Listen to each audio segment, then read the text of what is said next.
Hello, hello, hello. Welcome back. It is Thursday, the 18th of December, and today we get to relax. I literally feel calmer already. You guys did it. Interviews are over. So I just wanted to put this together, give you guys who have been following a chance to come in, drop any questions in chat that you might want clarity on that happened in your interview if you want some peace of mind, or else we can kind of just discuss what happened, discuss next steps, how to sort of keep yourself calm and steady, waiting for any interview, sorry, not interviews, any offers to come through, that kind of thing. So I'm going to sort of filibuster and just wait. It is over. Congratulations.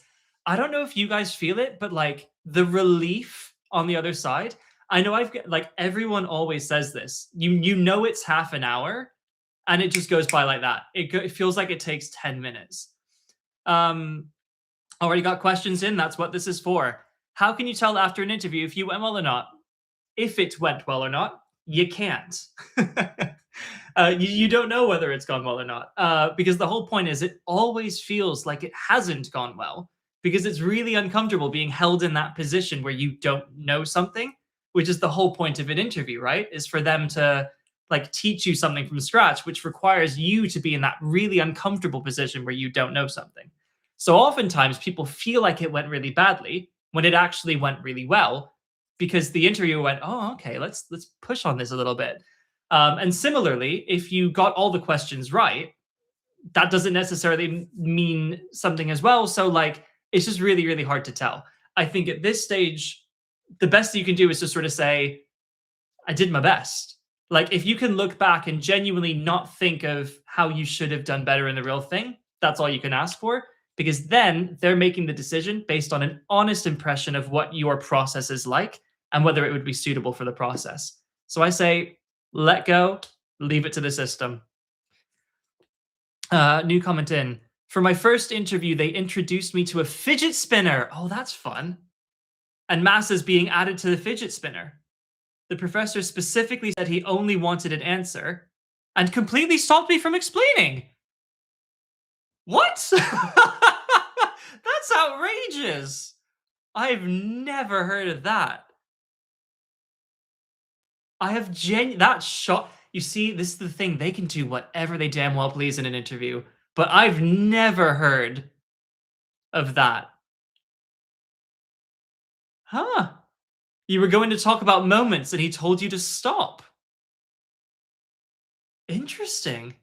Was it because I'm curious whether it's because moments wasn't the right approach to apply to that question, or whether whether it was just a different approach entirely.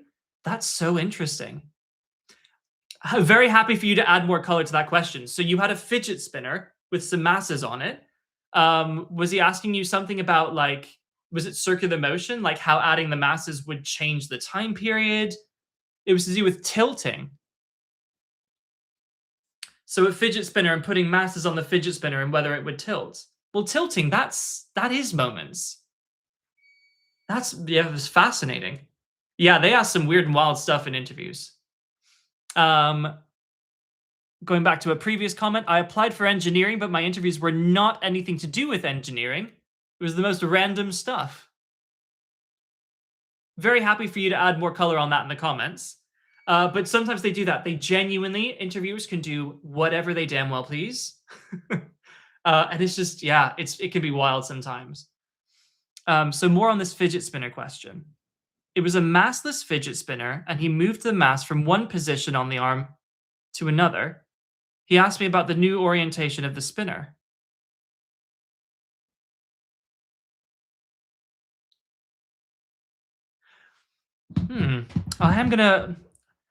I should have anticipated this. Let me get the mirror board. Let me see what I can do about this, because I just want to see this. This is interesting. So hold on a minute. Let me clear out my TMUA prep from before.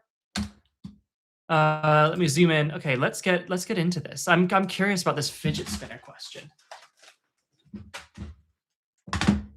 Getting the keyboard, the little, what do I call this? It's my cool little pen tablet thing. Right, let me get that screen shared. And I'm going to pop you guys over here so I can still read the comments as they come in. But yeah, okay, so what is this about a fidget spinner? Massless fidget spinner. Yeah, keep the comments coming. Warm me up. There we go. So we've got like a let's say it was like a 3-pronged fidget spinner, and there was a mass. So I'm probably orienting it wrong. It probably was like a sort of flat, and you're placing the mass there versus placing the mass here, and what that does to the tilting. So I imagine if it's on the edge, but the problem with that is when it tilts, presumably if it's on the table, it just sort of tilts when the tip hits the table. And presumably it's not affected at all by where you place the mass, depending on if it's got like some sort of pivot like that. So yeah, that's just an interesting question. The mass was moved further away from the pivot on the same arm. There was also another mass on another arm, and it was similar to the first diagram. Okay. So yeah, that really does look like moments, doesn't it? It looks like you've got it looks like you've got a pivot point in the middle and some masses at different points. And how it would tilt. Fascinating. I'm just so perplexed by the fact that they asked you not to explain your reasoning. Oh, the first diagram I drew. So you mean this one? So what's this about tilting? So we've got masses in different places. So there's like a mass here, sort of moving up, while another mass sort of stays in place. Oh, I'm wondering if like... Got it. Oh, that's interesting. Because it's considering, okay, I see what's happening. The problem with these diagrams on the right is that I was only considering tilting in one dimension, but this was getting you to consider sort of 2D. So what you'd have to do is to consider not the moments of the weight, I think. This is to do with where if the fidget spinner is massless, it's asking you to consider the center of mass between these two masses and where that lies in relation to the center. So here, the center of mass between the two, the average, would be kind of in here, and so it would tilt like in that direction. But then as I move it up to here, then you'd sort of draw the line between the two, and it would tilt along the direction of the perpendicular bisector of the line connecting the two masses. I think that's where that question was going.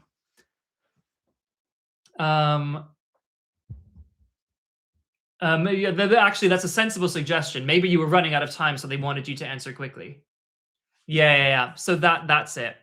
That's fascinating. I love that question. Okay, so at least we got you some resolution on that. But yeah, that's...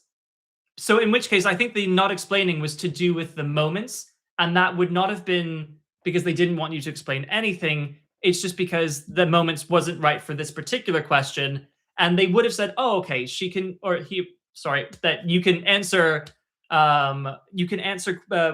any questions on moments if they came up, but just happened not to be this one. They just wanted to sort of push that to the side, let you sort of focus on the main point of the problem. So I wouldn't worry about that. As long as you kind of got there in the end, that seems like it went well. Let me scroll back and see what else I've missed. So we have another comment here. My interview was explaining something and I spaced out. It happens. I asked her to repeat it, and then my Wi-Fi went out. No! And she cut out, so I had to just make something up when she asked me a question on it.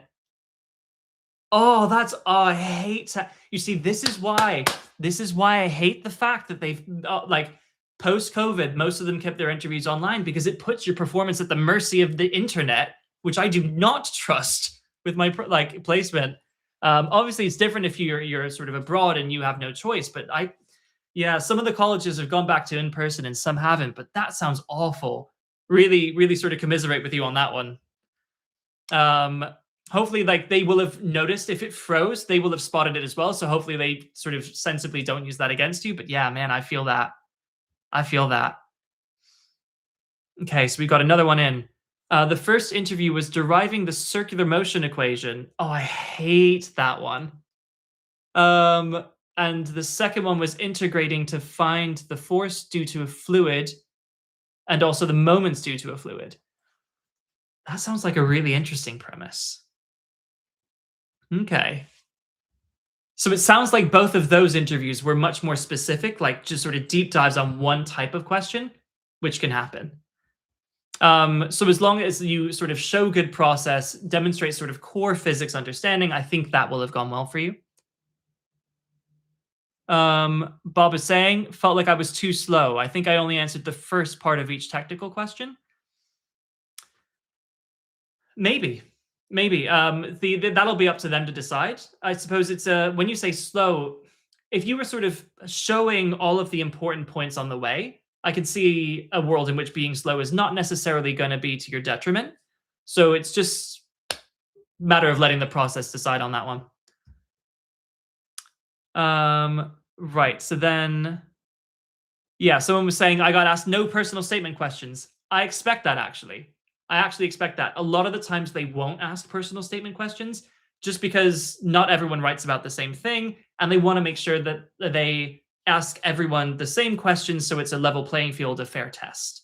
Like I say, in my interview, I got asked if I knew an equation and I said, yes, I know that equation. I read about it in your book because I was being interviewed by the author of a book that was the centerpiece of my personal statement. He just hadn't read it at all. So yeah, I'm not surprised you got asked no personal statement questions. That's honestly my expectation. I get more weirded out when people do get asked about their personal statement. Probably more so for the engineers to discuss some of the projects they talk about in their personal statement, but yeah, definitely nothing weird about that. Right, we got another question in. They also asked me to sketch y equals x mod x. Let's go through x mod x. I quite like x mod x. All right, I'll pop myself over here again.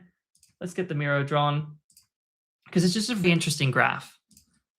So moving over here, what I would always do with these sorts of composite functions is draw the constituents just so that we know what we're dealing with. So this is going to be, again, labeling axes for good form. So this was y equals mod x. Obviously, I know y equals x. And I know with mod, I consider these different branches. So this branch is going to be the y equals x branch. This branch is going to be y equals minus x branch. So what I would expect for x mod x is here in the negative, I would get the negative times these positive values. So those values should be negative. And I would expect it to go as minus x squared. And then in the positive branch, it would be y equals x times y equals x, which becomes a positive x squared. So I would expect it to look like y equals x squared in this branch and y equals minus x squared in this branch. And this should be the graph of y equals x mod x. Later told me to dy dx, which again, I would do in the different branches. So I really like to consider branches with my modulus functions. So dy dx should be a piecewise function where it is 2x for x is bigger than or equal to 0, and it should be minus 2x for x is less than 0. How to do dy dx of mod x? Yeah, there you go. So coming back to it. I doubt they even read your personal statement. I doubt they even read your personal statement. I think personal statements are a fan favorite of like the admissions staff, but not necessarily the academic staff who do your interviews. Yeah, personal statement pretty much ignored. I would expect that. Don't think Oxbridge cares about personal statement. No, not really. At least not the interviewers. The admissions office might, but the interviewers less so. They're more into your technical ability. Oh dear. Miro board didn't work on my tablet and I had to use paper, holding it up to the camera in one interview. Managed to use a mouse in the second, felt like it was a major disadvantage. Possibly, especially if that puts you off. Again, this is why I really hate tech interviews. Interviews done like through Miro and stuff like that. I think realistically, your ability to explain yourself will not have changed. And whether you do it on paper or in Miro, your commentary will have been the same and they will still get a sense of your brain and how you process. But I totally get what you mean if you feel like it put you off and means that you didn't perform at your best. But realistically, they know they know. They see it. They know that Miro's not your fault, and they know how to parse out what's you from what's not you in that. So I wouldn't get too upset about that, because I think you realistically, hopefully, should still have sort of let your ability shine on that.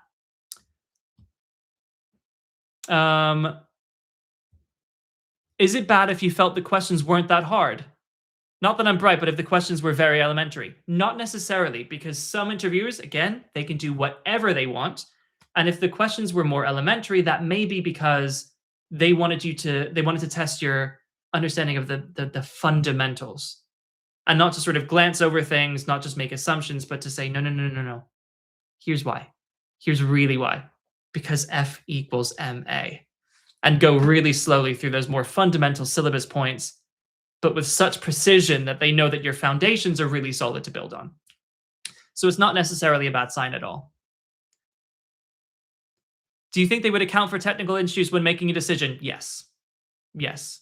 Because if something's going wrong and it's not your fault, they can tell. What they're looking for is your process and extrapolating for what would happen if they put your process into Oxbridge.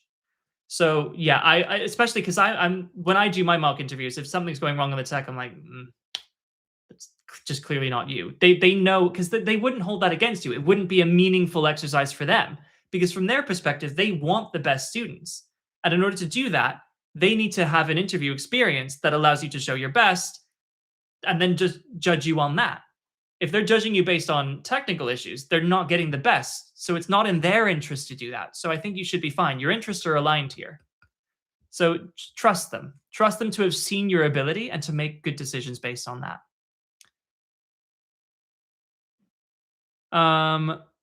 Lincoln College. Let me see. Techie question.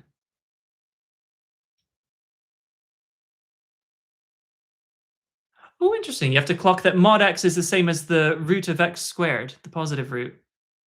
Ah. So I prefer a branch method, but yeah, mathematically speaking, I think if you have that method as well, that can work well. I also got a question on geometric distribution. Ugh.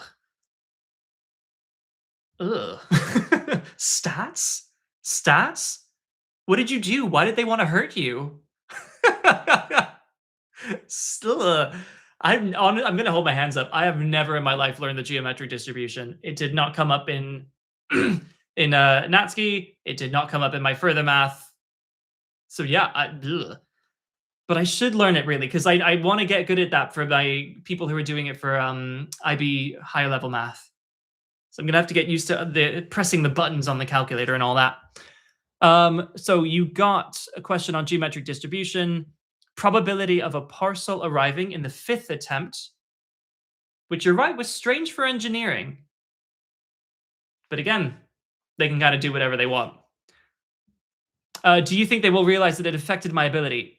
Yes, I think so. I think they will be able to tell if it put you off. And I think they would empathize with you that it wasn't like your best showing due to something that wasn't your fault. I think as long Marcelo, as you explained your ideas, then they'll be able to see through that. And yes, they will be sympathetic to the tech, and also the stakes of the situation. And like, because think about literally what was the first thing I said? Oh, that could be a real problem if it put you off. And so that's the first thing that's going to cross their mind as well. Especially if, and that's also why you have multiple interviews, is for different people to get different sides of you, and to be able to compare and see like, oh, did this one just go badly because of a one-off reason? And the other interviewer might say, okay, he was settled, it was fine. So I think you should be okay on that. So don't worry about it and just let the process play out. Someone says, I also got a logic computer sciencey question, which is weird for engineering. Maybe it may be weird for engineering, possibly related to if you have to do any electrical engineering. It might have to do with like your systems thinking. But yeah, they just like to poke brains in weird ways and see what falls out. Because also, if you think about it from their perspective, once you do an interview, like I remember a lot of the questions from when I did my interview in 2012. So you can imagine the questions get out there. and they have to kind of like come up with new questions, you start to run out of ideas pretty quick. I can tell you from experience. So yeah, they can kind of go weird and wild on that one. I was asked to do a really hard matrices proof for a physics interview. Felt like a pure maths interview. Matrices. The reason why I find that peculiar is because they don't mandate that you have to do further math. Although maybe for a physics interview, maybe for Oxford, if you were doing Oxford physics, possibly. But yeah, that's bizarre. Matrices proof. I wonder if that was like full matrix algebra or whether it was more of like the high level stuff where you kind of have to do the inverses to rearrange to make something the subject. Because that's kind of, I find that kind of stuff fun. But yeah, no, that does seem horrendous. Giving each other support in the chat. Love to see it. To do with the choose function and the probability of finding a person on odd intervals. Oh, wanted to ask how interviews are scored. Is it standardized for each college since some colleges get easier questions than others? Well, what I'll say is each college makes their decision internally and independently. So let's use St. Catherine's as the example because that's the one I went to. So all of the people applying to St. Catherine's will have got the same interview as each other. Within that pool of students applying to St. Catherine's, the interviewers will make their decision on who was best based on how they handled those particular questions. I think the question you're asking about, though, is about pooling to other colleges. So sometimes if they think a candidate is strong, but just didn't make the cut because they got a lot of very strong candidates that year by complete coincidence, they can choose to put you in the pool. And if they put you in the pool, you can get picked up by other colleges. And that's where this gets interesting because, like you said, if you're looking at candidates in the pool, they will have gotten interviews from all the different colleges getting all sorts of different questions. Now, I'm not privy to the inside of how that pooling system works, but chances are if they've put you in the pool, it's because they think you have potential. And the colleges might look at things like your references, your academic record, your personal statement, some of the things that are less to do with the interview to make that decision. And possibly when they put you into the pool, they would leave some notes explaining why they think you're suitable, maybe giving a recap of the questions they asked and the responses you gave and whether they were good or bad. So internally, you're only being compared for the college that you applied to. You're only being compared against people who sat the exact same interview as you. So you shouldn't worry about that. And in the position that you get pooled, that's a very complex process, but they're very used to it. They know exactly what they're doing and they've got the system down to fairly compare the students because, again, think about it from their incentives and their perspective. They want to get the best possible pool of candidates. And so it's in their interest to pick out the good ones from the pool. So they've got that down to a fine science now. I finished, but I think there were more parts. That's why I'm scared. Honestly, like an entire interview can be a single question. They're very short. I wouldn't be concerned about how many questions you get through, as long as your ability shone through. That's the only thing. And you don't know what it was like from their perspective, what they were even trying to do with you. So at a certain point, I would let go of the things you can't control on that and just think, did my best.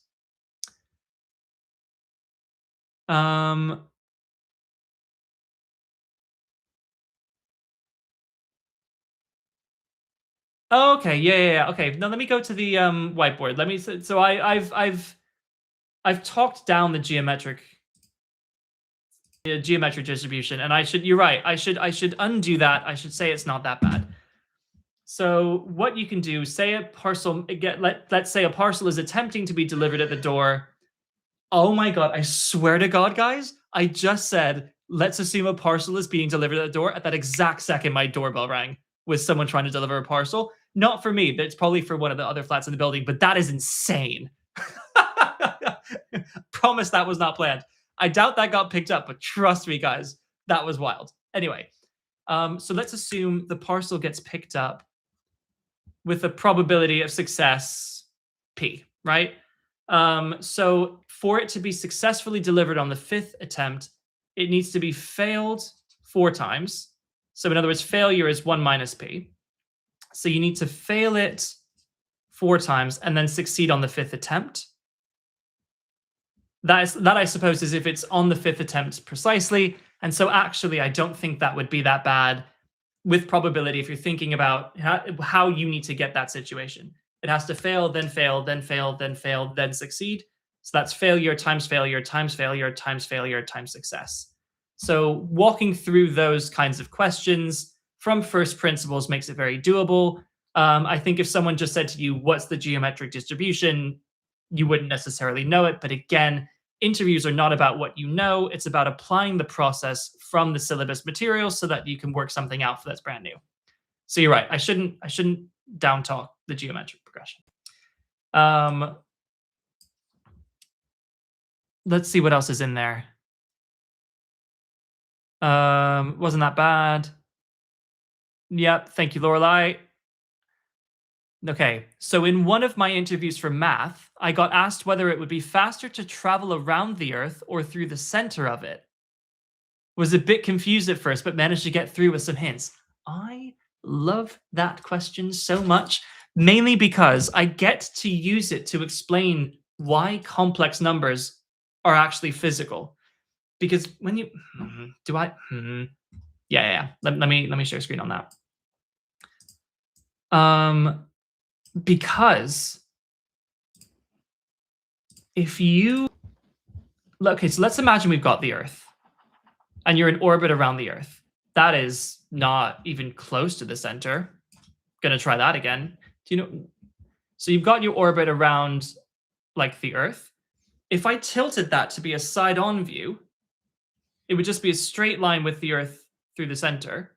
Or rather, let's imagine this is the Earth itself, right? So imagining going around the outside of the Earth or through the center of the Earth. If I look on its side, they are exactly the same thing. And I suppose it depends on if you're talking about the sort of force of gravity.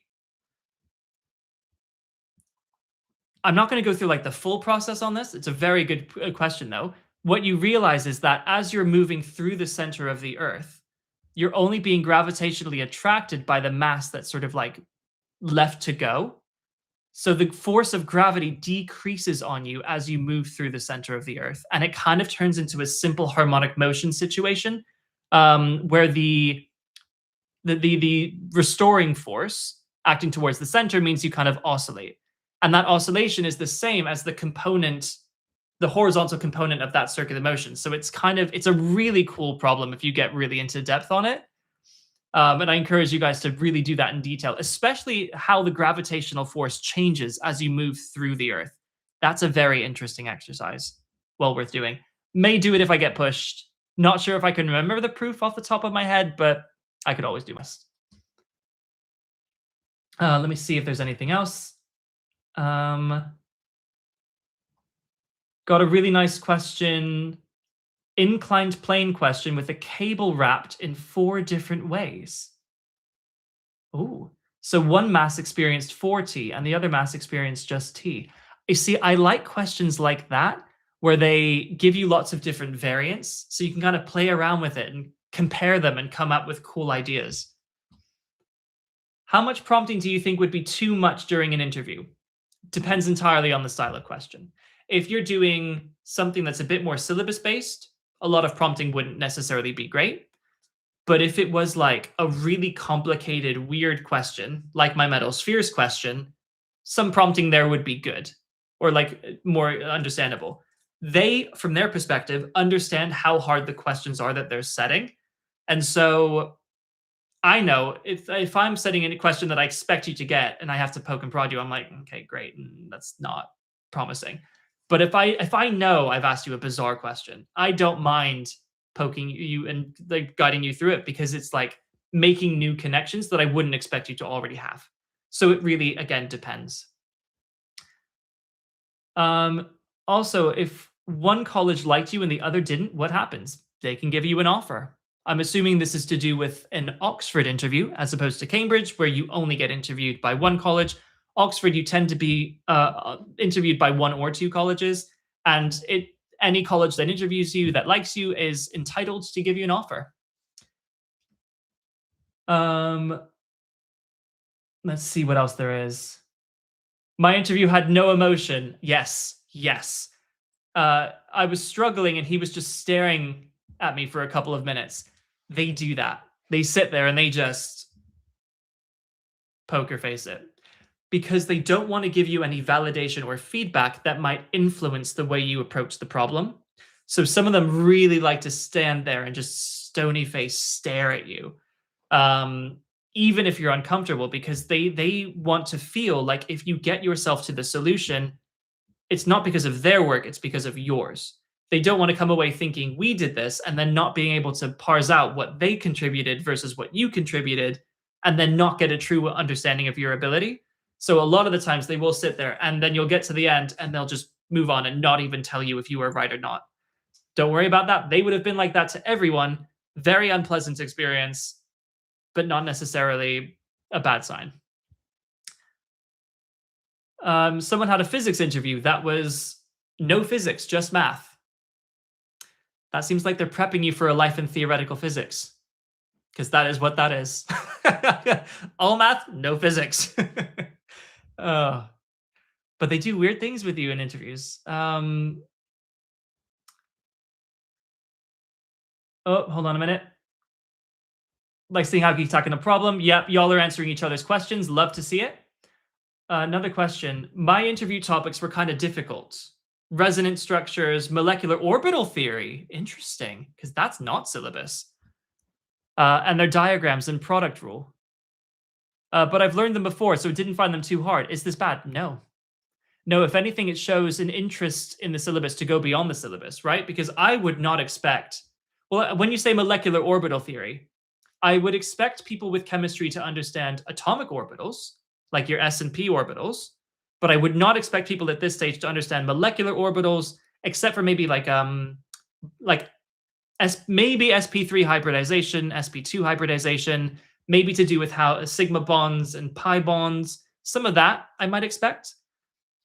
But if you didn't find them too hard, maybe it's just because you had a really strong foundation in the syllabus, and so the things they expected you to maybe trip up on, you didn't, and that's a really good sign. I actually remember coming out of my first interview and kind of like, apart from that final metal spheres question, I was kind of like, I remember thinking, I'm like bored. There was a slopes question and I was like, this isn't fun. And then they asked the metal spheres question and then I was like, oh, okay, here we go. But sometimes that happens and maybe it's just a good sign that you know your stuff and that other people are messing up on those questions in a way that you weren't. Maybe a good sign. Lots of people asking about colleges. I got asked a question which required further maths knowledge I had not yet covered, so I simply told them I haven't learnt this yet, so they moved on to another question. Is this a bad thing? Not in the slightest, because they can't expect you to understand something in a syllabus you haven't been taught, because it's a lesson, not a test. If they wanted to teach it to you on the spot, they could have. They chose not to. But realistically, they don't. It's not a test as to where you are now. It's a test as to where you could be after they've taught you for a year. So it's better for them to test you on something, or rather to sort of interview you on something you have a solid foundation in, so they can see what happens when you've already processed those ideas. And it just wouldn't be a meaningful comparison for people who have trained on a skill versus you if you haven't trained on the skill. It's just not helpful. And that, by the way, this is a sort of good time to talk about this. So when I got to Cambridge, there's two streams of math for people doing the physical natural sciences. There's Math A, which is the more standard one, and there's Math B, which moves a bit faster and includes some extra topics and is a little bit more challenging. Now, when I got there, the very first topic they explained was vector stuff. So dot products, cross products, that kind of thing. Now, dot product I had already learned in my further math module, but cross product I hadn't learned yet, and I was finding it really tricky, but other people were seeming to find it really easy, and I was like, oh, am I just not as smart as other people? And I talked myself out of Math B and dropped down to Math A, not realizing that those people had just already covered vector products in a different further math further math module that I just didn't take in my school.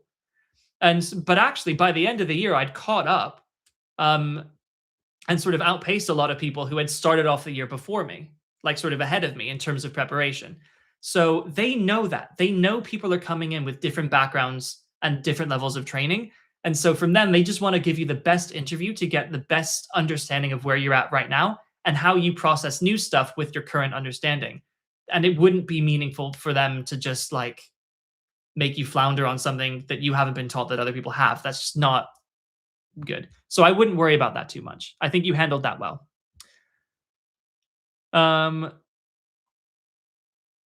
So another question. What if I struggled through something that after the interview seemed way easier? Maybe because they gave me the approach, but it seemed so obvious and I felt like I was overcomplicating it. Honestly, I wouldn't necessarily feel too bad about that. That shows your brain was working at potential. And it also shows that on your own, you were struggling with it. They gave you a hint, and then it seemed perfectly obvious. So to me, that's just a sign that you learned well, which is what they're looking for in an interview.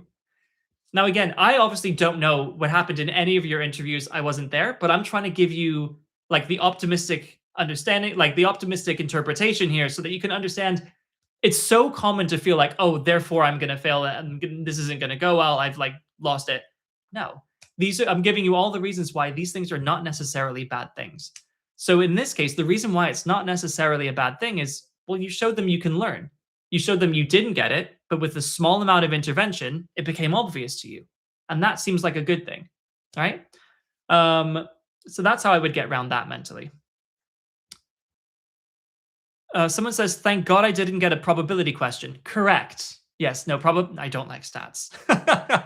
I do not enjoy statistics. In my Natski, we did phys and chem, but no math-specific questions. Entirely their prerogative. I like to prep people on graphs, so mainly because they can come up in the math part, or the physics part, or the chemistry part. But yeah, I suppose it's not necessarily uncommon for them to give you no math if you're going just for sciences. Someone says, my interviewers were quite friendly too. It was an enjoyable tutorial and I'd love to have them teach me. Honestly, I feel like that's a good sign. I feel like that shows that they vibed with you because from their perspective, they're trying to take brains into the system that are going to handle the system well, but they're also hand-selecting students that they want to give tutorials to for the next 2 years before they ship you off to the department. And so if you got along well and you had a good rapport, that's actually good and can have sort of work in your favor. Curve sketching. Okay. Oh, go on. I'll have a go.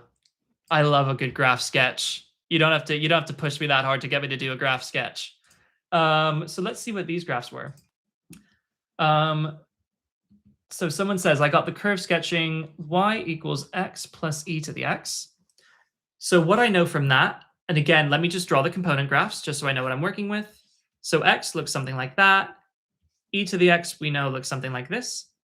So as x tends to minus infinity, we know that e to the x becomes negligible. So I would expect that in this graph, as y tends to minus infinity, as x tends to minus infinity, e to the x is going to go to 0, and y is going to tend to minus infinity. And more importantly, the function will become approximately equal to x. So I would expect it to be linear down here.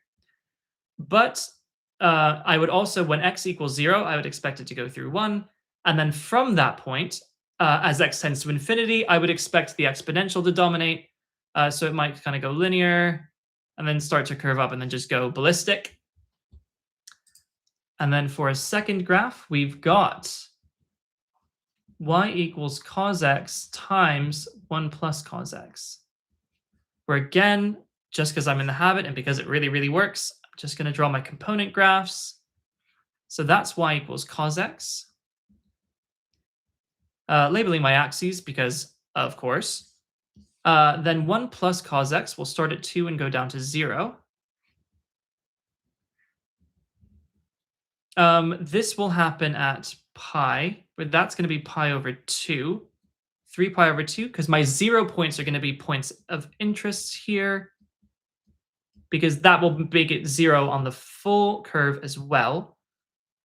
So, interesting. So I would expect 0 points every pi over 2.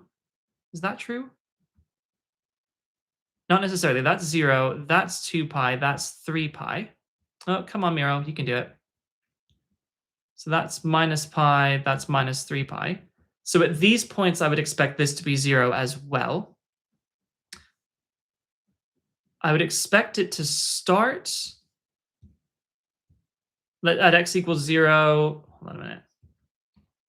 Let's find out what's happening here. So let's pin down more specifics about this graph. I quite like this one. So at the 0 point, this is 1. That goes between 1 and minus 1. This goes between 2 and 0. So I would expect it to start at 2.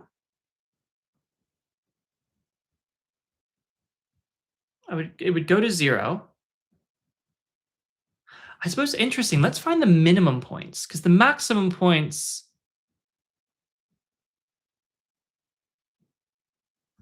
That's at 2 pi. That's at 2 pi. The maximum points are clearly just at sort of the 2 pi's.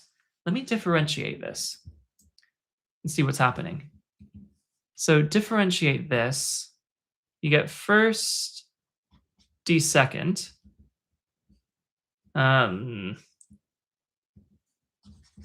Let me instead come down here. So if I differentiate this, I get first. Oh, because I was doing smart drawing. Stupid. You see, this is why I do not like interviews done on tech, because I don't trust myself with the tech. All right. Differentiate this. We get first d second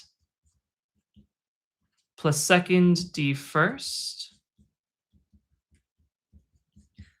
which is minus 2 sine x cos x minus sine x.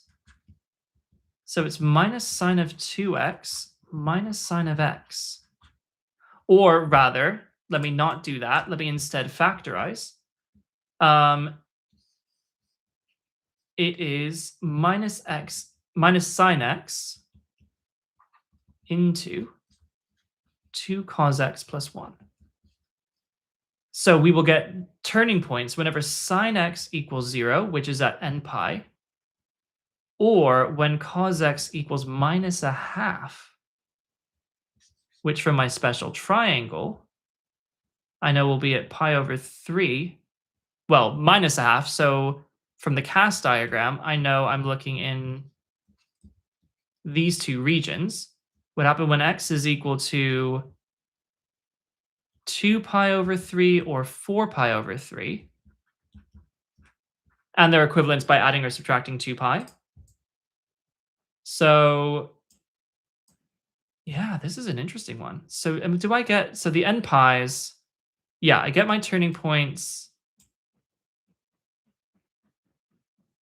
there. Is this right? Have I done this right? I feel like I've done this wrong.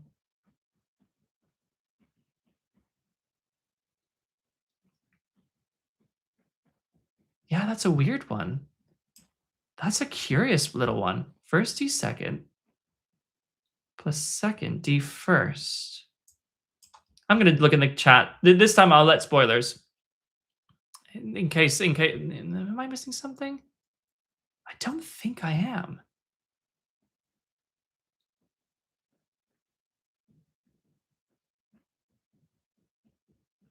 Well, let's think about this. So at pi over 2, we would expect it to be 0. Then we expect it to go negative, but then it's 0 again by pi. So actually, I would expect it to kind of do something like this.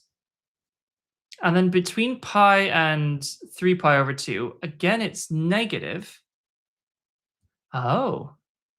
So maybe it does that. Ah, okay. So we're looking at this sort of situation. So these guys, so you've got your 0 point. Oh, so you got your turning points at 0. This would be 2 pi over 3. This would be 4 pi over 3. This would be your pi. This would be your 2 pi, and I found it. That's bananas. Oh, I like that. You can use completing the square on cos t equals t. Okay. So that was wild.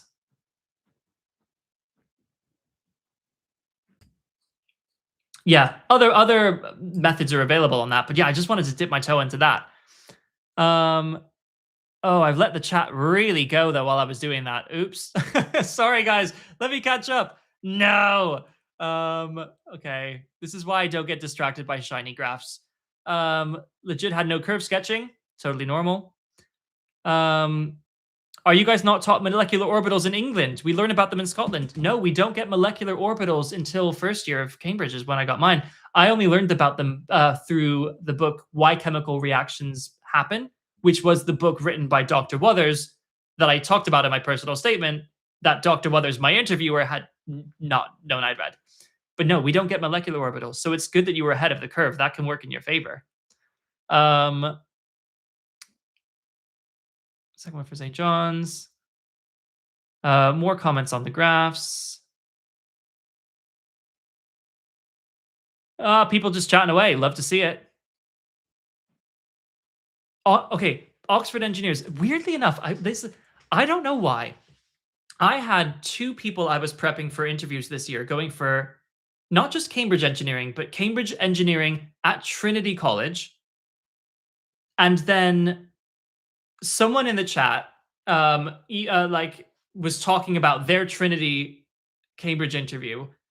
And then I was giving someone else a mock interview, and she said all her friends were complaining about how hard the Trinity engineering interview was. So I don't know why everyone and their mother is applying to Trinity for engineering, but I've heard so much about that interview this year. It's just luck of the draw. I don't know what's been going on. I imagine there's quite a few engineers in the chat. Someone only had 1 interview, but a test beforehand. That happens at some of the Cambridge colleges where the test is kind of an extension of the interview. Y'all just have wildly different experiences. Yeah, it does happen. People chatting. They were talking about bonding and anti-bonding orbitals. Yeah, no, that's cool. That's cool. We don't learn that as part of our A-level here. I don't think. I should check because it's been a while since I've done A-level chemistry, but like I'm pretty sure that's weird and wild here. They were prepared to teach me the theory and hybridization on the spot and have me figured out. Welcome to interview. yeah, welcome to interview. Because they want to see what you can learn. Totally the way. What score would you guys predict yourselves for Pat? Don't torture yourselves. Just don't. You get your PAT results stupidly late, like at the same time as you get your Oxford offers, or maybe even a little bit later. Like it happens sometime in January. So just have yourselves a merry little Christmas and forget you ever sat it. Yeah, January along with the final decision. When do offers come out? I'm not sure there's like a set offer day. Oh, I should check if there's a set offer day. Please excuse me while I do a cheeky Google. No! All right, sorry, music. At least you guys know I'm not faking about playing. When do Oxford offers come out? Let's see if anything is forthcoming. Typically come out in January, especially around January 14th. But times vary as colleges release them, often in the morning or early afternoon. So it's looking like January 14th is going to be offer day for Oxford. And I'll do similar for Cambridge. Yeah, no, I'm just getting usually mid to late January, often the 25th or so. So Oxford a little bit before Cambridge, but that sort of mid to late January is when to expect them. More graph sketching. I'm not going to pick the shiny object this time. Ooh. That's a cool integral, though. All right. In fact, to be honest, like, okay, so the graph sketch was for x e to the x, and then you had to integrate the inverse of x using the substitution u equals inverse of x. So that looks like it could be really interesting. Um, I think because Pat are MCQs now, it's easier to get a higher score since an MCQ can be multiple points. That's true. I hate what they've done to the Pat. I liked when it was long form handwritten because the multiple choice format, it really seems to have screwed with a lot of people. Like I've not heard good things the last couple of years. Like a lot of people who are strong candidates got blasted out the water by it. And it's just, yeah, I don't like it. I don't like it. I've been having trouble with this question. Okay, so then I will absolutely do this. Let G be a simple graph on n vertices with a minimum degree of a bunch of symbols that I don't understand. Oh, I don't think I know enough to answer this question. This looks very decision mathsy, and I never did decision maths. So if you were going for Komsky, God help you, you have a better brain than I do. This looks genuinely beyond my capability. But if anyone wants to have a go at Not Kraken's question, who knows more about these algorithms, definitely let him know. Lorelai, yeah, I'm with you on that. What does this even mean? This this would have been very easy if you were doing decision math because you learn how to do all these algorithms. It's very common for sort of people going for Komsky, and you need a better mind than mine to crack that code. Sorry to not be better at help. No, we're OT. We don't even touch on it, much less bonding and anti. Yeah, don't even touch on hybridization. More on that. Oh, every time I go through the chat, sometimes it just like drops me straight to the bottom. So I kind of have to scroll back and just check to make sure I haven't missed anything. Although it's good that there's so many of you in the chat that we have this problem. Right, trying to find this out. Just people chatting to each other, trying to answer each other's questions. Love to see it. I got the most cooked electricity question. It was to do with inductors and differential equations. Ooh, oh, that was a stretch question. I'm surprised they introduced inductors. Yeah, good. Like LCR circuits were one of my favorite topics in physics, but inductors. I heard that Trinity had capacitors on it actually. And it was one of those things where, again, I was on the fence as to whether capacitors would come up because not everyone sat it at this point, but it did come up. And I think it's one of those things where if you hadn't learned it, they would have to explain it to you. And it would be simple enough for you to apply that new understanding to the question and get there anyway. I assume that's with inductors as well. So inductors, that was like, so in my video series, that would be a learning on the spot question where they don't expect you to already understand that based on your like syllabus material, but it's like, how well can you apply what they're teaching you to this particular question? Let's see. It was essentially an inductor with a capacitor, and you had to form a relationship as to how current varies. Oh no! Oh, rather you than me on that one. God, I haven't done inductors in years. Let me see. I'm going to see more from Bob and see if it was. Oh, Trinity Cambridge? Yeah. Yeah. That tracks. That tracks. The first part wasn't too bad, but then it went diabolical after. What A levels did you do? So I was a bit weird. I did math for the math, physics, chemistry, but then I also did Latin just because I really liked the Latin teacher and for a bit of a counterbalance. And my school also made me do general studies because they made everyone do general studies. Now, if you're wondering, what's general studies? That would be because it doesn't exist anymore because it wasn't a real A level, but you could still get a real A level. It was a weird situation where like some people in my school were applying on the basis of UCAS points. So it was something they just threw us in for to get us some extra UCAS points. And to give you a perspective of like how much of a non-A level this was, I never went to a single lesson in 2 years and got 100% in 3 out of 4 of the papers. So it was wild. So I ended up with 6 A levels, but only 5 of those were actual subjects. Well, only 5 of those were real A levels, and only 4 of them were unique subjects: math, physics, chemistry, Latin. So yeah, that answers that question. Right. That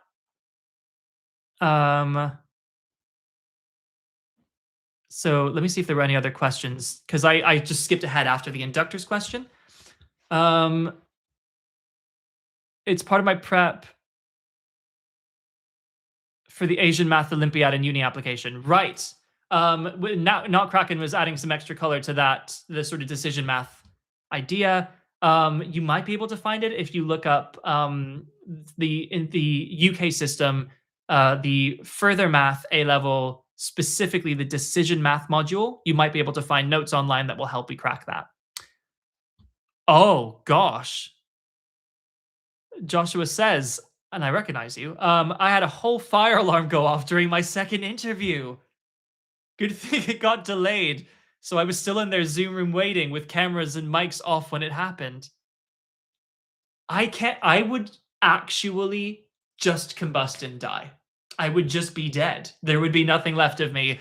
Like, if something like that happened, like, and because I would be so paranoid, like, am I in the right spot? Do they know I'm here? What if they don't know I'm here? And it would send me into an absolute frenzy. So hopefully you kept your cool, unlike the fire. And well, no, hopefully there wasn't an actual fire, but like, hopefully you kind of kept your cool and it didn't put you off too much. But Lord, I would not be okay. Someone says God was on your side, delaying the interview. Oh, y'all are funny. All right. So someone else is talking. Lorelai is asking about electricity question was really simple to find the potential difference at 2 points between resistors. Oh, that's nice. Yeah, that's good. You're applying to Trinity. Am I cooked? Everyone's cooked. So you are cooked, but you are equally cooked. Game over. Trinity stuff. I remember I got a guy into Trinity who was objectively smarter than me, especially when it comes to chemistry. He was like on the British Chemistry Olympiad team, like super trained up, knew so much stuff. And I was sitting there feeling really inadequate. Like, how am I supposed to prep this guy? And like, I don't think they do it anymore, but Trinity in particular used to have like a test that you used to have to fill out before the interview. And they would read your responses, and any of the questions you got right, they went, cool. Okay, they know that. And then the ones you got wrong, they're like, and twist the knife. Like, it's just a brutal experience. And I say, the one interview I've heard so much about this season was the Trinity engineering interview. So yeah, Trinity is wild and out. Reasonably standard second order. So people are still talking about the inductors. I will not be talking about the inductors. I left that behind me years ago. Going for chemistry at Oxford. I want to see you do my integral question. Okay, fine. You've twisted my arm. All right, let me see if I can do that, because there's nothing else in the chat. Wait, no, why am I putting the board there? No, board goes here. You go there. So let's have a go. So let me scroll back and find it. So I remember where this was. Yeah. So let's have a go at this, and then I'll probably end stream after that if people have too many other questions. This is just a bit of fun to debrief and kind of see how it went. So you're talking about, in fact, let me zoom into 100%. Oop. So you had to sketch. Let's start with the graph sketch because I like to have my fun. So again, drawing out the component graphs of y equals x, y equals e to the x, because you were asked to sketch y equals x e to the x, where as x tends to, this time as x tends to minus infinity, I know that this will tend to 0 from below. And the reason why I know that is because I know that the reason why I know that, can you guys tell that I'm just really bad with tech? Is the e to the x behavior is going to dominate. Because as that tends to minus infinity, as this gets negative, this would end up becoming a sort of, that would be negative, but it would be a sort of e to the minus x, which would be a sort of 1 over e to the x graph.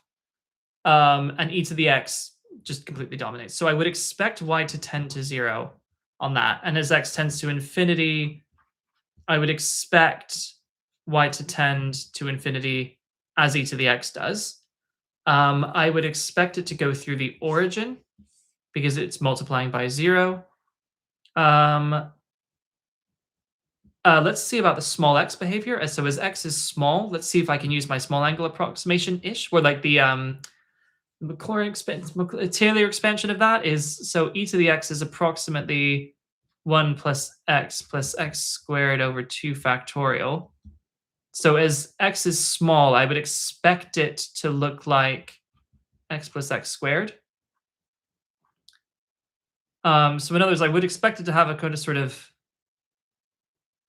increasing shape. Am I over simplifying this though? Let me think about this. So as it tends to 0, I think the 0 works. So I think, well, let's find a turning point. So let's differentiate over here. First d second plus second d first, and that equals 0 when x is equal to -1. Because e to the x is never equal to 0, so I'd expect it to go to there, have a turning point there at sort of x equals -1, and then just shoot off. So that would be y equals x e to the x, where this turning point we can find is -1 and -1 over e. Labeling the axes because I should really set good examples. And in the meantime, I'm going to have a think about how to do that integral. So the integral was, you had to integrate the inverse.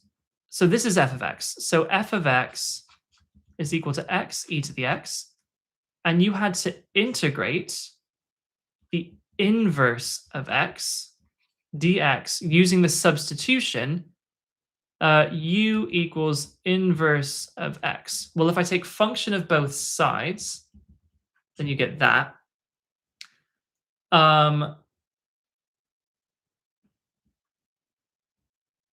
So in other words, u e to the u is equal to x.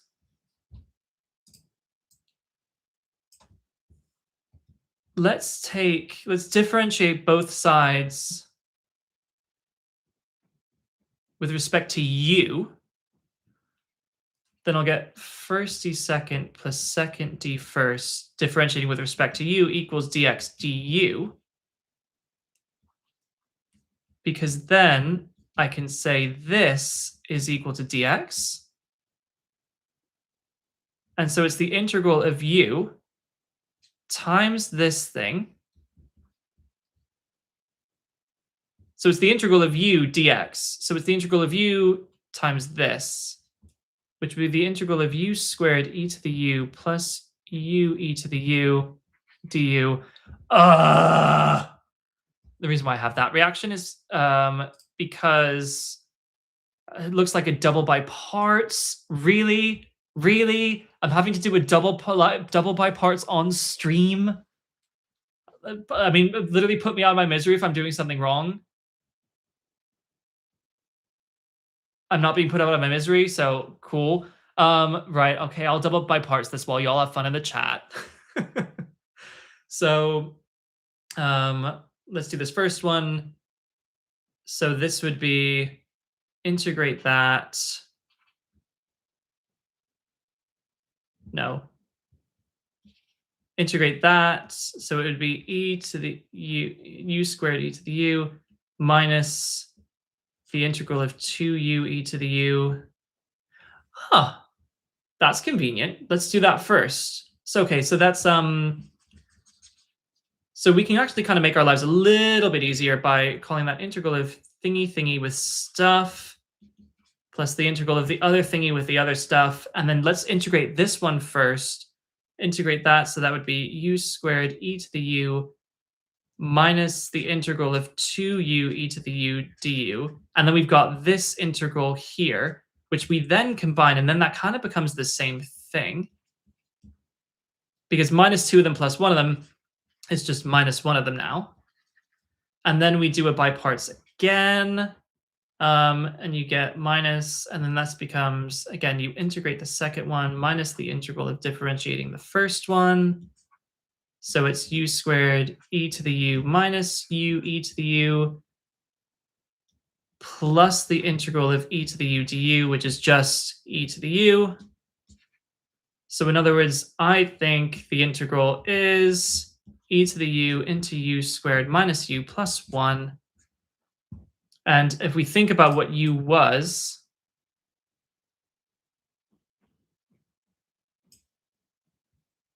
put it in terms of x and thingy at the end.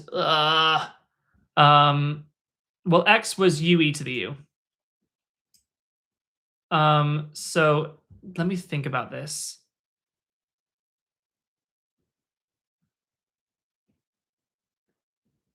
Let's put it in terms of x and inverse x at the end.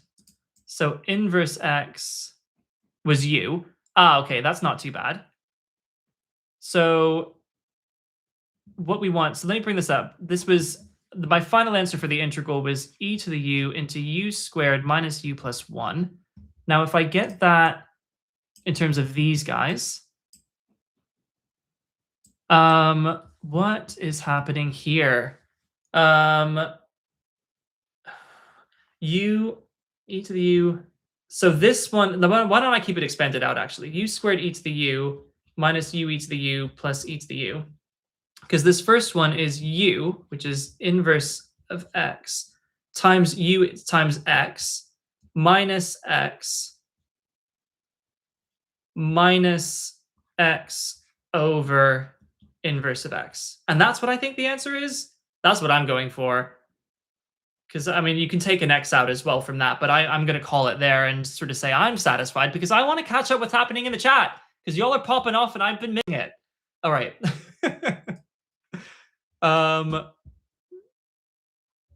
Okay, let me scroll back. What's happening? What have I missed? Inductor. You want to do the integral? I've done that. Right. So do all the colleges give the same questions to their students? Yes, they should. With the exception, if you obviously haven't learned it, you get to skip it. And if you burn through all the questions quickly, they might have some on backup that you happen to get to as like overflow. But, oh wait, sorry. The different colleges ask whatever the hell they want, but all the students within one college will be asked the same questions. So someone from Trinity will have been asked very different questions than someone at St. Catherine's, let's say. So no, all the colleges do not give the same questions, but each college gives the same question to each student who applies to it. Yeah, exactly. I completely messed up product rule like 3 times, like small mistakes, and kept on going, I'm so sorry. I'm not this bad at differentiating, I promise.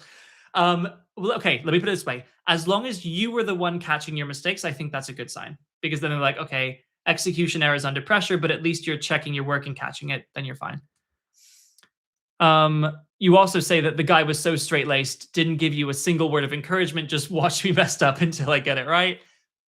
That's fine. They don't want to interfere with the results of their experiment. Don't read into that.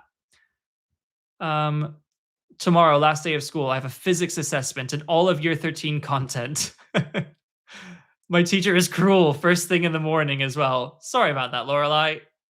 Commiserations. Yeah. Honestly, if you guys had a chuckle, then it could be a good thing since your energy's matched. I quite agree. Although that's when you then said he didn't. Right. So, double by parts. Double by parts is just not fun. It's just you have to sit there doing it, and you can see I've got enough of a skill of it that I can kind of do it in my head without having to write everything out each time. But like, it's not fun. Not fun. 3 interviews for physics. Hold on, just catching up. Oh, reapplicant. Interesting. 6 interviews total. That's wild. You'll have so many good questions to share. Okay. First interview where they're like, you've answered all our questions. You can leave now 6 minutes early. I've never heard that. I think that's a good sign. I think if you were able to get through them competently and like with correct answers, I think that's a good sign. But I've never heard of someone running out. Take that as a good sign. Honestly, if I were you, I'd be like, bossed it. Bossed it. What? Do whatever you can to maintain your psychological integrity as you move through waiting for an offer to come through. For one of my questions, I did the wrong approach, but the interviewer said I made good progress, though, even though it was the wrong approach. And again, they have limited time. They want to ask a bunch of different questions. Wouldn't read too much into it. Um, and they will have got a sense of, okay, he can do this, but this was an issue. Like you showed them your potential. Don't worry about it. Third interview, I had the opposite problem and ran out of time on some crazy question. That's more standard. Um, I differentiated with respect to the wrong thing on the same expression twice. Honestly, like we all have this, it happens. Would someone who did a problem independently without any help be better than someone who got a hint? It depends, actually. From my perspective, if they get it on their own without any help, but they look bored while doing it, I'll think, oh, never mind. I guess they just saw it before, or I guess they were just trained in it. But if you required a hint, then I'm like, ooh, okay, I've got you right where I want you. You're at the absolute edge of your ability, and then you're actually showing good work.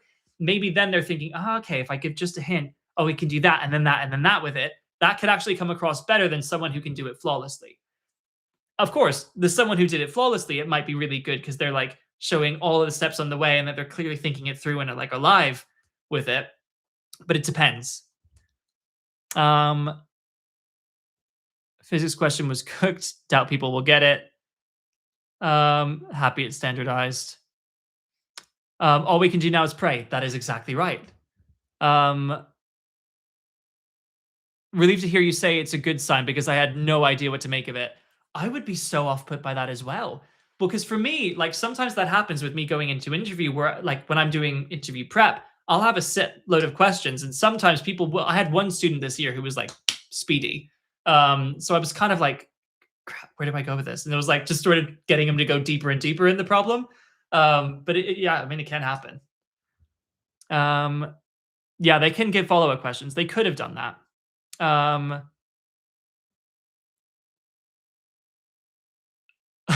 Took a whole minute to integrate X cubed.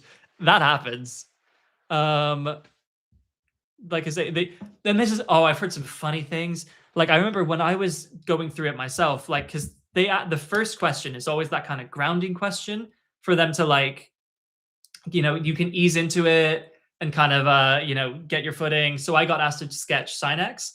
I've heard of someone being asked to solve the equation x squared equals 1, and they just gave 1 as the answer. They didn't give -1 and like derailed the entire thing.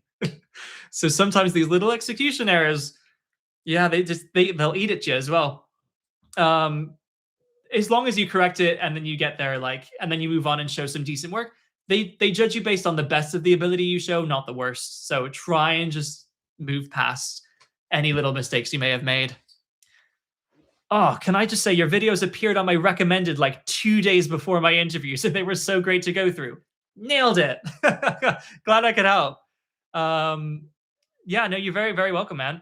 For me, this is like I say, it's a really fun thing for me to do to like make me a better teacher and communicator. It's just a completely different challenge for me. So I'm really enjoying doing this. So I'm planning on carrying on. But yeah, no, I'm glad to see it help people. It kind of started when especially for like these entrance tests, the ESAT and the TMUA and things like that. Well, the ESAT in particular was so exam technique based that I was telling people like, do this, do this, do this. And I was like, oh, screw it, I'll just show you. And then I was like, okay, I'll just carry on. So yeah, no, I'm glad to see that people are finding the techniques helpful. What colleges were the interviews at? Help me get in the mindset of going in there thinking, yeah, they're just teachers and I'm a student. Exactly right. Exactly the right mindset to go in and like let them correct you and let them see you in a state where you don't know something, which can be really vulnerable. So the fact that you were able to do that, I think, is really good. Yeah, how to think instead of just the standard think out loud. Because there's certain you'll get a sense of this for like those of you who like get in and make it through the process. There's just a Cambridge style or like an Oxford style, like a way to move through a problem, which they train you on religiously by the end. But it's good if you can kind of pick up on that as much as possible beforehand and show them the potential for that. You're saying you went quiet a couple of times, I think, but bring it back to the syllabus. And inshallah definitely helps me keep talking. Yeah. Pep talks were really calming. Glad I could help on that. And yeah, that's that genuinely though. Like if you are still doing interviews in person, oftentimes the first years will come into the waiting room and just sort of calm you all down. And so giving you guys the advice that I gave someone in real life and that they found really helpful, I thought, if it can help you, great. Um, I think I had the same interviews as you. Oh my God, which interviews did you get at Cats? I have to know if there's. Did you get Dr. Taraskin? You definitely won't have got the same as me because my physics guy was Dr. Morris, but he left in my first year. And I had Dr. Wuthers do my chemistry. I'm waiting on that reply. I want to see that. If it's still Dr. Taraskin, he is genuinely my favorite teacher I have ever had. And I have been so blessed with so many phenomenal teachers, but he was so, so good. Like he got me to his teaching was so good that he taught me math. I came third in the year out of 610 under his tuition. He was just so good. So yeah, if you could tell me who your interviewers at Cats were, I'm dying to find out. Yeah, you're saying, yeah, I had to sit the ESAT and the PAT the last year. Got cooked by the format. The format changed last year. I would not have wanted to be that guinea pig. Let me tell you. Nice. Okay, looking in the comments. No, I'm glad you were there last year. No one had any idea they were about to get destroyed like that. And you know what? We still have no idea because they won't release the papers for us to train ourselves on because they're deeply unhelpful humans. Some one of the questions they gave before. So I did it relatively quickly and probably skipped some reasoning. Oh, hold on. Skip down again. Oh, why does a flame form a teardrop? That's a weird question. Oh, and then what happens on the ISS station to that flame? Oh, I have somewhere in the back of my mind, I have seen a what happens to a candle in space question, and I'm wondering if it's a gravity thing or it might be is it a convection currents thing? So maybe it would be the same. If it's if gravity affects it, then maybe it would be like a sphere. But if gravity doesn't affect it, interesting. I don't know about that. I'll have to look that up.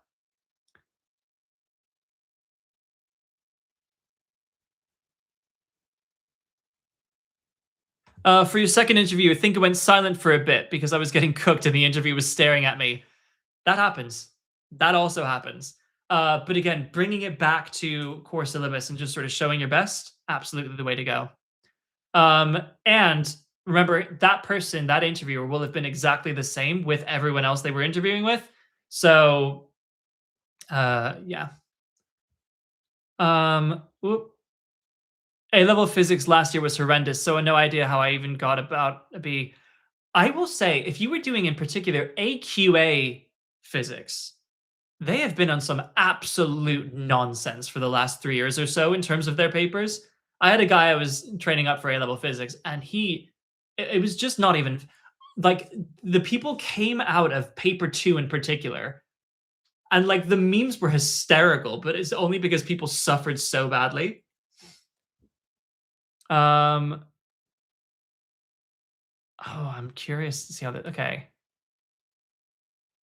Hold on. Chat's going too quickly. Yeah, paper 2. It really messed people up. Yeah, AQA, like people are saying, AQA has just been on an absolute terror recently. First interview that ended early. They didn't even ask if I had questions. They were just like, you can go now.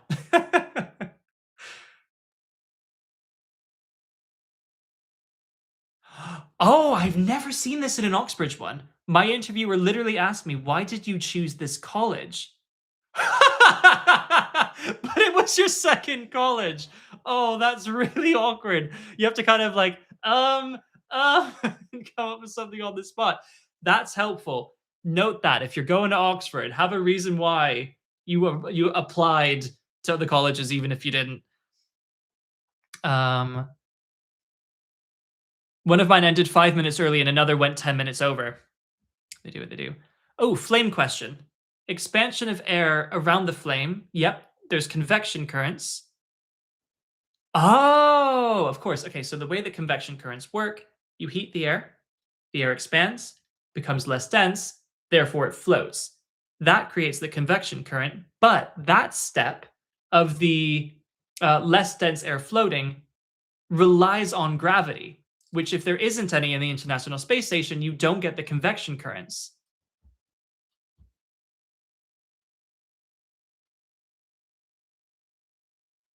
Hold on, I'm being told about a link to a thing.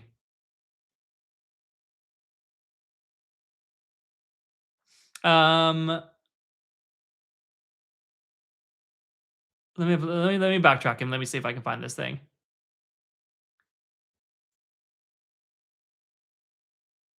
What was it? Hold on, let me have a look. So I'm being there's so something about a student room thing. Apologies if I'm missing this in the chat. Let me think. Hold on, let me scroll back. I don't see a link for this. I think I'm kind of missing this. I'll tell you what, I'll catch up on this and I'll leave a comment. Or maybe put something in the description. But otherwise, it's just me sort of scrolling back for a comment, and I don't know how far back this goes. Apologies for missing it the first time. I think...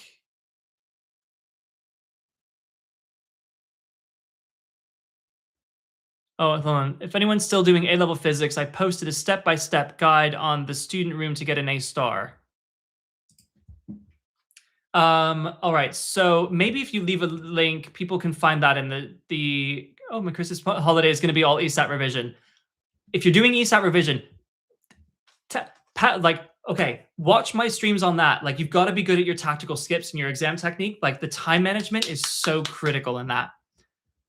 Real note, insane how us teens are put under this insane level of pressure to balance A-levels, Oxbridge emissions. Yeah, I know. It's legit. Like, it's more stress than I'm under right now for anything. Like, it is a proper crunch point. It's why I've come back and sort of help you guys through this part, because it is, like, legit intense. Okay.